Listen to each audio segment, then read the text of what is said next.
bijak menggunakan media sosial agar terhindar dari jeratan hukum.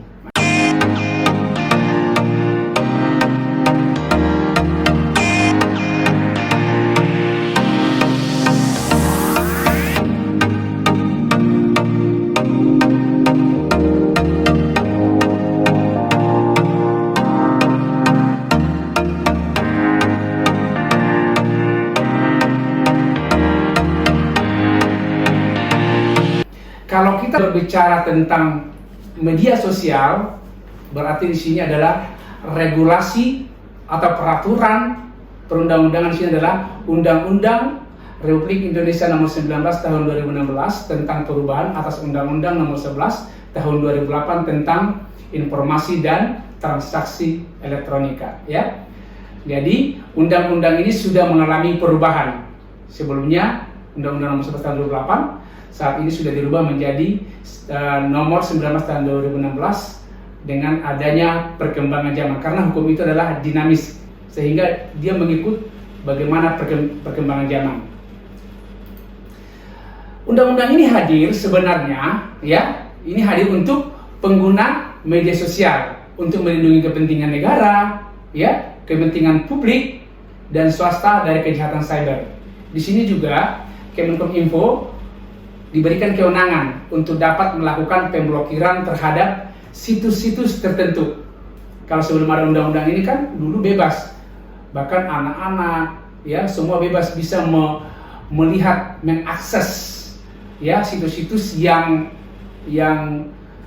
tanda kutip, ya, situs-situs yang tidak benar, ya, yang bisa berdampak kepada masyarakat. Sehingga dengan adanya undang-undang ini melindungi, nah ini hadir, ya, melindungi kepentingan negara. Jadi terhadap situs-situs tertentu yang tidak layak, undang-undang ini itu dapat dilakukan pemblokiran. Oke, di era globalisasi saat ini, ya, peranan media sosial ini memang sangat penting, ya, sangat penting sekali. Sehingga hal ini bisa dengan mudahnya, ya, berbagi informasi, mengakses, di mana setiap hari kita dapat menggunakan dengan instrumen, ya, dengan instrumen bisa Facebook, Twitter, atau WhatsApp, ya, jadi kita mudah. Makanya kadang sering lupa kita, ya, menghabiskan waktu dengan media sosial. Akhirnya apa? Bisa terjadi diduga seperti penyebaran hoax, penyebaran ujaran kebencian yang dapat merugikan banyak pihak. Ya, jadi ini sebagai pengantar, ya. Jadi sini yang paling penting sebenarnya adalah dalam hal kita menggunakan media sosial supaya terhindar dari jeratan hukum, kita bisa memberikan tips menggunakan media sosial agar terhindar dari jeratan hukum yang ada regulasi tadi. Itu yang pertama, pahami regulasi yang ada. Itu dulu. Sebelum kita memposting atau men-share suatu berita atau informasi yang belum tentu kebenarannya, itu harus kita pahami dulu regulasinya atau peraturan perundang-undangannya apa nanti dampaknya atau akibat hukumnya. Nah ini, supaya bisa kita menangkap seperti tadi yang disampaikan oleh Kak Aurel tadi, kan, seperti kejadian yang lagi viral sekarang ibu-ibu tadi, mungkin dia dengan polos karena belum memahami regulasi, kan begitu. Jadi ini sangat penting ini. Jadi tips ini sangat penting. Yang pertama, pahami dulu regulasi yang ada tentang media sosial. Jadi jangan nanti kita asik bermedia sosial, ternyata nanti terserang kehormatan seseorang, itu bisa melakukan upaya hukum. Nanti di sini kita bahas nanti di akhir ini nanti ada kita deliknya apa, tindak pidananya, ya. Itu yang pertama. Yang kedua, tegakkan etika bermedia sosial. Nah ini, jangankan bermedia sosial, kita dalam hal hari-hari kita bersapa dengan masyarakat, kita harus junjung tinggi etika. Belajar hukum ada etika hukum, apalagi bermedia sosial. Jadi harus benar-benar diperhatikan etika, itu harus. Salah satu contoh di sini adalah apabila kita membuat suatu postingan atau mungkin suatu narasi baik di Facebook atau di WhatsApp, itu benar-benar jangan menggunakan kata-kata kotor atau kata-kata kasar, itu jelas. Atau narasi yang mengandung di situ provokatif atau yang berbau sara. Kadang-kadang kan kita ini buat udah semangat, tetapi ini sudah diatur regulasinya dalam undang-undang tadi. yang ya undang-undang IT ya, itu untuk etika. Jadi untuk etika ini sangat-sangat penting. Kita etika berperilaku itu sangat penting. Itu yang ketiga, cek terlebih dahulu kebenaran informasi yang akan dibagikan atau di-share ke publik. Itu paling penting. Misalnya ada grup nih, kadang-kadang kan ada grup, ada grup masuk suatu berita. Ini kalau belum benar kebenaran informasi ini, jangan di-share dulu ke publik. Kalau ini sudah di-share ke publik, ini sudah menjadi suatu tindak pidana atau delik. Itu bahasa ini ya, delik. Apabila yang kita share itu adalah hoax. Nah gitu. Jadi kan masuk ke grup nih, sudah kirim. Dengan kita mengirim tadi, kita sudah cakap hukum. Jadi kita sudah harus mempertanggungjawabkan apa yang kita sampaikan tadi. Jadi tidak ada alasan, saya kan nggak ngerti hukum, saya kan tidak tahu, saya kan hanya meneruskan. Nah, itu tidak bisa. Karena apa? Kita menganut ajas hukum, ajas fiksi hukum. Jadi fiksi hukum di sini adalah setiap undang-undang yang telah diundangkan oleh pemerintah, masyarakat dianggap tahu dan mengikat. Nah, itu dia. Berarti kan berlaku kepada seluruh masyarakat. Setelah undang-undang itu diundangkan, berlaku kepada seluruh masyarakat. Jadi namanya ajas fiksi hukum. Jadi nanti tidak ada cerita bahwa saya kan hanya men-share, saya kan tidak mengerti apa hukumnya. Nah, itu. Tetapi dengan adanya ajas hukum tadi, sengaja, tidak sengaja, lalai, tetapi akibat dari postingan kita ini sampai ke publik, itu apabila memang itu postingan tadi itu hoax atau menimbulkan kegaduhan atau menimbulkan sara ya, itu dapat diterapkan pasal ini. Nanti pasalnya nanti kita sampaikan di belakang materi ya. Itu. Yang keempat, lebih berhati-hati bila ingin memposting hal-hal atau data yang bersifat pribadi. Nah, ini sangat benar-benar dipegang. Karena kan anak muda, remaja ya, atau ibu-ibu arisan gitu kan. Anak muda ini pacaran, mungkin salah satu contoh, karena mungkin sudah putus, ada hal-hal yang sensitif bagian pribadinya yang disimpan.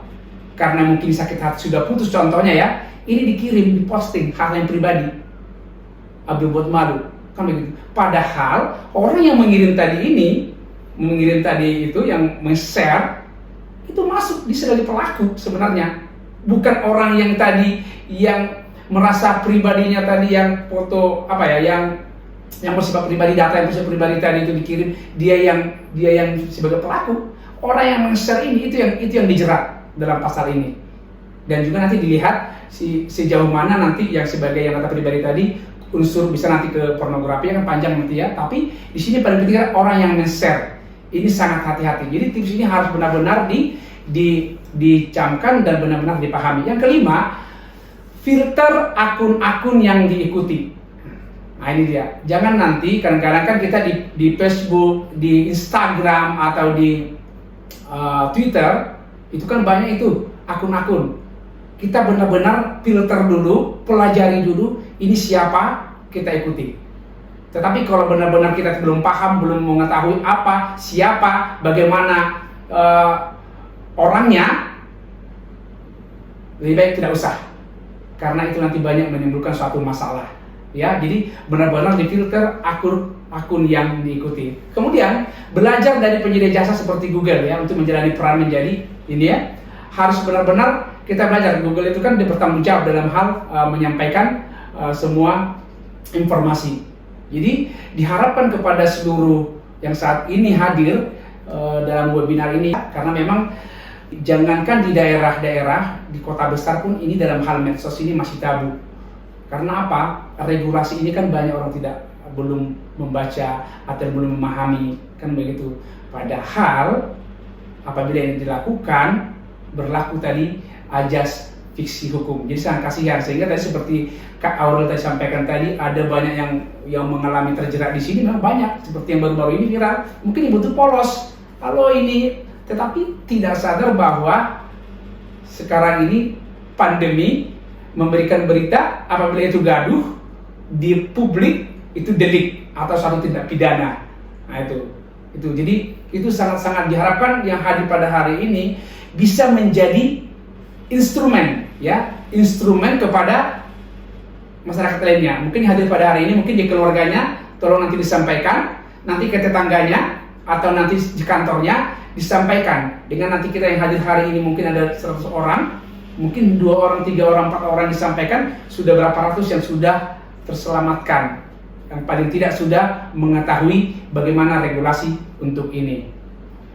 Kemudian kita masuk, ada beberapa hal di sini yang perlu diperhatikan dalam hal menggunakan media sosial. Memang bersama yang tadi ya, kita harus mengingat media sosial ini semua kalangan melihat, ya, semua kalangan. Jadi benar-benar berhati-hati dalam hal mengeluarkan tulisan, ya, sebagai pengguna untuk menyampaikan harus bertanggung jawab. Jangan ada yang bermuatan melanggar hukum. Jadi mungkin benar-benar sebelum kita menyampaikan, pelajari yang regulasi tadi supaya terhindar dari jeratan hukum.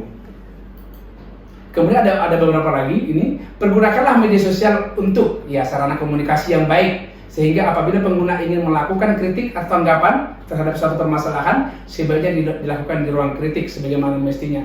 Jadi mungkin begini, kadang-kadang kan ada di grup atau di Facebook, ada mungkin salah satu menyampaikan berita ya menurut pribadinya itu tidak masuk di akal, tetapi langsung ditanggapi. Padahal dia menanggapi ini adalah itu di ruang publik, dan apabila dia menyampaikan ada di situ sudah ada unsur sara, provokatif dan lainnya, dia memberikan tanggapan tadi bisa terjerat. Nah ini tipsnya harus dipahami. Kalau kita merasa tidak terima dengan mungkin ada di media sosial ini, mungkin silakan boleh konfirmasi, mungkin dihubungi ke personnya langsung atau dibuat ruang tersendiri grup supaya dibahas bagaimana sebenarnya ini gitu. Jadi jangan kita kadang-kadang emosi langsung balas di tempat umum, ya, itu mungkin yang perlu. Jadi asal kita tetap bersikap sopan, yang seperti yang tadi ya.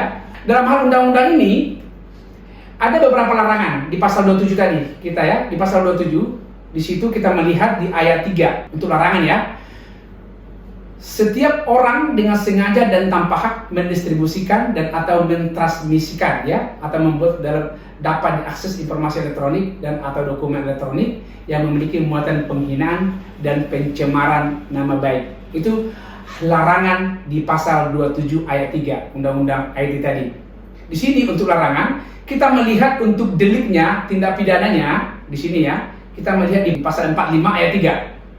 Setiap orang yang dengan sengaja dan tanpa hak mendistribusikan atau mentransmisikan dan atau membuat dapat diakses informasi elektronik dan atau dokumen elektronik yang memiliki muatan penghinaan atau pencemaran nama baik sebagaimana diatur dalam pasal 27 ayat 3 yang tadi ya, larangan tadi, dipidana penjara 4 tahun atau denda 750 juta rupiah ya. Jadi untuk regulasi atau pasal hanya di pasal 45 ayat 3. Inilah undang-undang IT yang mengatur bahwa apabila seseorang yang seperti yang tadi mentransmisikan yang diduga ada muatan penghinaan atau ini ancamannya 4 tahun. Inilah perubahan, sebelumnya itu 6 tahun. Tetapi kalau sekarang sudah setelah ada perubahan undang-undang yang terbaru, itu ancamannya 4 tahun penjara. Benar-benar dia dengan sengaja tanpa mendistribusi dapat diterapkan pasal 45. Apabila ini terjadi, penerapan hukumnya dalam proses penyidikan adalah ini pertama. Nanti kalau misalnya di postingan tadi tercemar nama orang yang merasa dirugikan nama baiknya atau terserang kehormatannya dapat membuat laporan. Setelah itu nanti di proses penyidikan diperiksa, nanti minimal 2 alat bukti ya, minimal 2 saksi nanti diperiksa, baru nanti diperiksa ahli hukum pidana nanti bahwa benar narasi atau frasa kata-kata tadi memang ini bisa menyerang kehormatan. Minimal 2 alat bukti nanti diproses, ini terpenuhilah pasal bahwa pasal 45 seseorang itu melakukan suatu tindak pidana atau delik. Jadi ini yang kita berikan penekanan supaya kita terhindar dari jeratan hukum. Diharapkan pengguna media sosial lebih berhati-hati, bijaksana, dan dewasa dalam menggunakan media sosial, termasuk dalam menyampaikan tulisan apapun dalam bentuk yang dimaksud pada dinding atau wall agar terhindar dari jeratan hukum. Sekali lagi, bijaklah menggunakan media sosial agar terhindar dari jeratan hukum. Terima kasih.